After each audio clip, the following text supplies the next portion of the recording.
what a codependent says. What do you mean you don't like me? I'm trying to be exactly who you want me to be. I am mirroring you perfectly. I like what you like. I want to do what you do. I always want to eat where you want to eat. I agree with you all the time. And you don't like me? That's impossible. I must not be mirroring you to the best of my ability. It's definitely my fault that you don't like me. Living like that is a burden. It is inauthentic. It is soul zapping. But when we're codependent, if we're the children, partners, relatives of addicts, narcissists, abusers, any kind of toxic authority figure, we come out the other end of that codependent, borderline personality disordered, and having a diffuse, like an atomizer, like a diffusive sense of self. Means it's not solid. It's not based on our real experiences of what we like, prefer, dream of, have talent for, but on how best we could submit to someone else and be exactly what they think that they want us to be. And it never works out.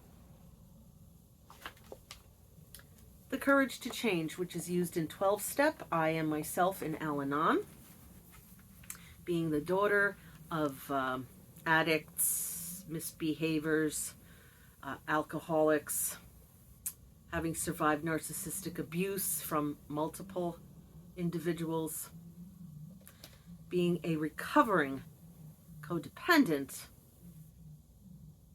I need group. I came to Al-Anon with a compulsion. I have to get the good lighting. I'm still vain.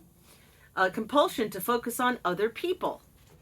That's how I started studying the cluster B personality disorders. What are they? In the DSM-4, DSM-5, borderline personality disorder, narcissistic personality disorder, histrionic personality disorder. I can't rattle them all off. There's not many. There aren't many. But they're there, and they are very specific.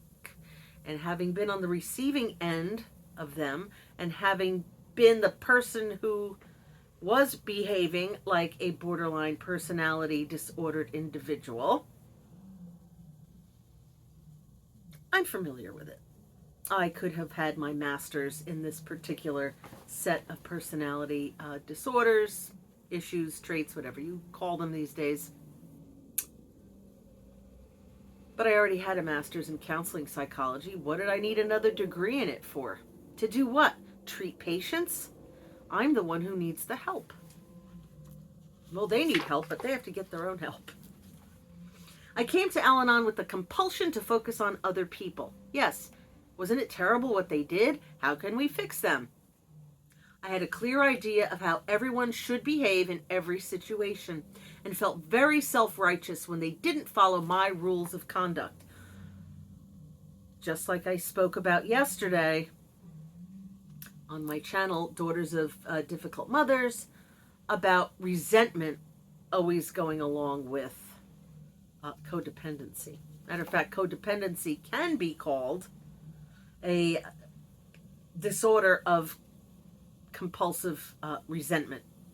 We resent when people don't do what we want them to do. We resent not being loved, nurtured, babied, cared for when we were little and deserved it. And we carry that resentment into our adult relationships, and life becomes unmanageable.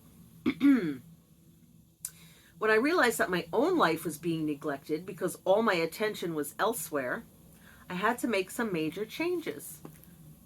I spent years studying this stuff, trying to make sense of how miserable I felt and how poorly people treated me. Why in the beginning there was all kinds of love bombing and promises, future speak, future faking, future promising. love bombing, self-esteem building, but it wasn't because it didn't last, and real self-esteem lasts. Why I was so idealized and adored in the beginning of these friendships, relationships, childhood, and then treated so poorly later on. They mistreated me, but I was a doormat and they wiped their feet on me. So if I was the Mona Lisa hanging on a wall, no one's wiping their feet on me. If I lie down like a doormat, then I get pissed off that somebody wiped their feet on me. I think accountability is shared at that point. Today, I still have to be vigilant about minding my own business. Oh, do I? I know that when my thoughts begin with he should or she shouldn't, I am probably in trouble. I don't have the answers for other people. I don't make the rules for appropriate behavior, good business conduct, driver courtesy, I live in Jersey, or common sense. I don't know what is best for others because I don't know the lessons their higher power is offering them. I met with a lovely friend tonight. We hadn't been in touch for a few months as a result of both our behaviors toward each other. My behavior was to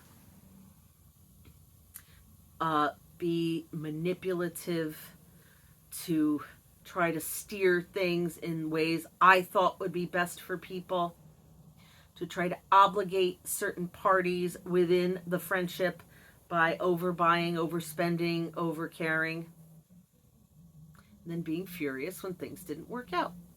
Yes, I did that. I own it.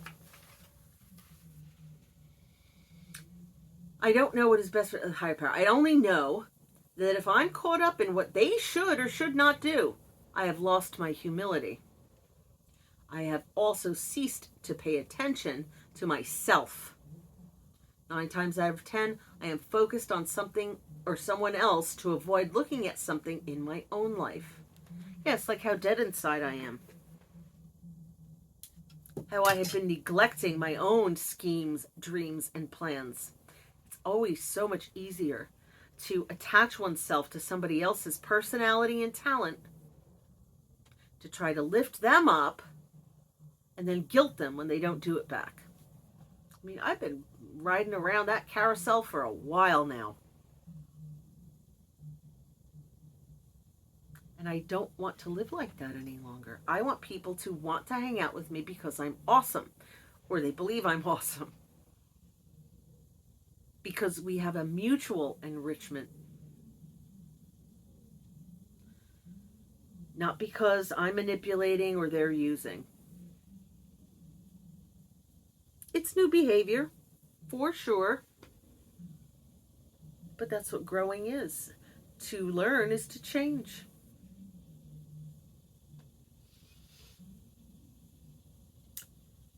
We can complain, and sometimes we have to because we need to get it off our chests. Complain about how we suffer at the hands of the narcissist, the addict, the recovering alcoholic, or the alcoholic who's simply no longer drinking but still behaves like a monster. I mean an addict. I mean like an alcoholic. And we can become addicted to complaining. And the high we get from people saying, I know what you mean. You want to know what mine did? Like I said, that's step 1. You can have your step 1. You can start there. You need someone to listen to you and say, I know what you mean. That should not have happened to you. When it happened to me, this is what I did to change. But please do get this off your chest. Don't hold in those emotions. Don't hold in those stories that you were shamed into holding on to. Speak them. But don't live there, because you don't live there any longer. Someone asked if I have gone no contact with my mother. Obviously had not seen my other videos. No, I have not gone no contact. And there's a reason for that. Is it my guilty conscience? Well, is it because she's desperately helpless and everyone else has kind of abandoned her? because she's just so difficult and critical, that who does she have to turn to take care of her? Yeah, all those things. I just feel, I believe it's my duty to care for my parents. Poor Dad, he passed July of 2020.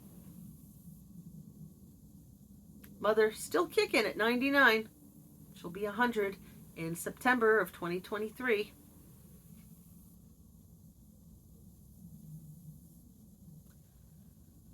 I can't be in her presence for too long because sometimes the abuse will start, or the shushling and chuchling, the misophonia, my misophonia kicks in.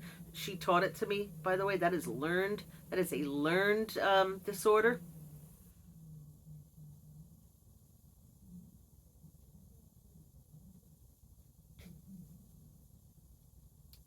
I have not gone no contact. When I went low contact, the first time I went low contact, you could barely see my beautiful necklace today. I left my poor best friend to take care of her. He used to go to the diner with her. He took that from me. He took the burden off of me. Somebody had to do it, and he did. That's how devoted he was.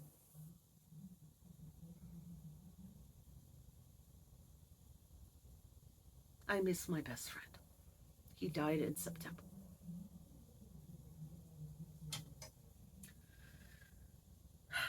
And what was I busy doing? Was I busy bettering myself? No.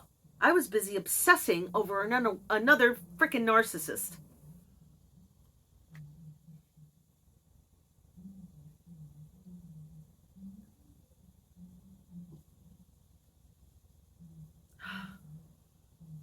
Yeah, I was having fun. They are very charismatic personalities, I'll tell you that.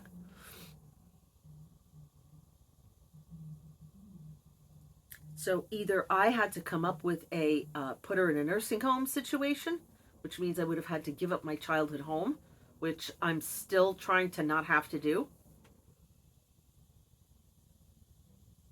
I could have gone super low contact or no contact. I could have done that.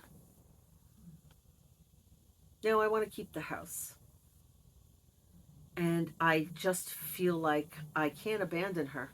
I can, but I won't. It's not about what she deserves. It's not about what she deserves. It's about what I deserve.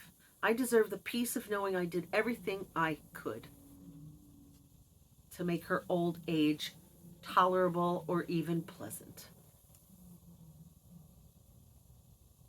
If I could prevent having a guilty conscience, I probably would have put her in a home by now. I just can't do it. I won't do it. Do I pay people to take care of her? Yes, I do. I absolutely do. I do not wipe her ass. Nope.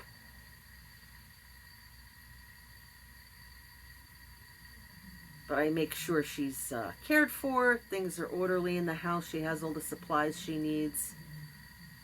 I schedule her aids. I buy them little gifts on the holidays, try to be a good employer.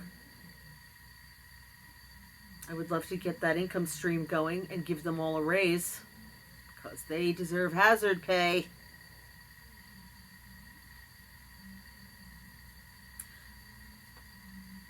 That's the main reason I haven't gone super no contact, and that I am as needed contact, more of a low contact.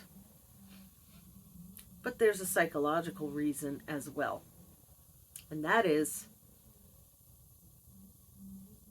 walking away. And this will not be true 100% for you, but walking away, going no contact, does not fix or heal you. Only setting boundaries, validating yourself, learning who you are aside from being the narc's caretaker. Who are you besides being the codependent? And why do I keep attracting these darn cluster B personality types into my life? Well, there's a reason we do. It's because the puzzle pieces fit. the puzzle pieces fit. Codependent, an abuser. So until we heal those broken pieces inside us, and I know there are many, we're still just going to keep attracting and fitting, attracting and fitting. We have to become different people, new people, healed people, mentally sober people.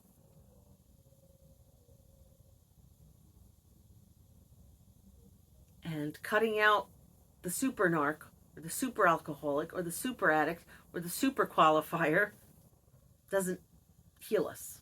It could take some of the pressure off. It can cut off the stream of abuse. But until we do the work, you know that expression, do the work. Yeah, do the work. Who are you? Without them putting you under constant pressure, who are you? It took me a while to figure out who I was.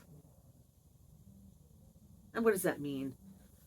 Oh, well, you are not your job. You are not your thoughts. You are not your station in life. Well, then what does the question mean then? Buddhist? Well, you start with what you like, what you believe in, what your goals are, what you feel your life purpose is, how you behave most of the time,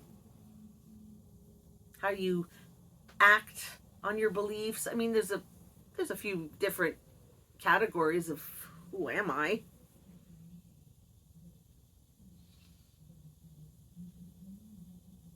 Who am I without the qualifier? Who am I without the narcissist? Who am I without the alcoholic? Who am I without the addict? Who am I? Because if I've been a codependent all this time, I don't know who I am. I'm just willing to be whoever you want me to be, so you'll stick around. I'm willing to agree with everything you want me to agree with, so that you won't abandon me.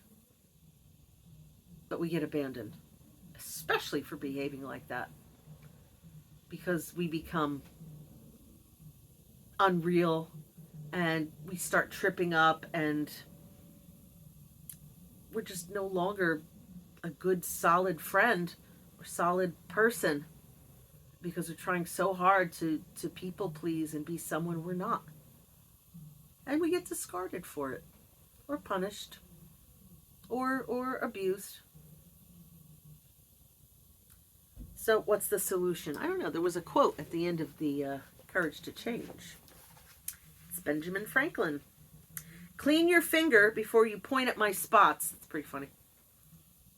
Today's reminder: I grow in my ability to relate to others when I allow them to be exactly as they are. The greatest gift I can give to myself is my own attention. Oh, that's easier said than done, because paying attention to ourselves means doing new things that we're uncomfortable with. Prioritizing what we want to do with our time. Learning to say no or no thank you.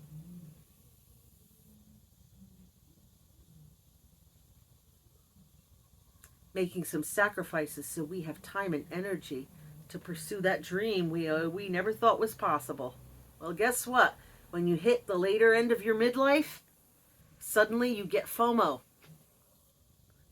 Fear of missing out. And that's not going to be me. No, I have FOMO. I'm afraid of missing out. But I'm not going to miss out. I am going to accomplish and enjoy and share and have compassion and teach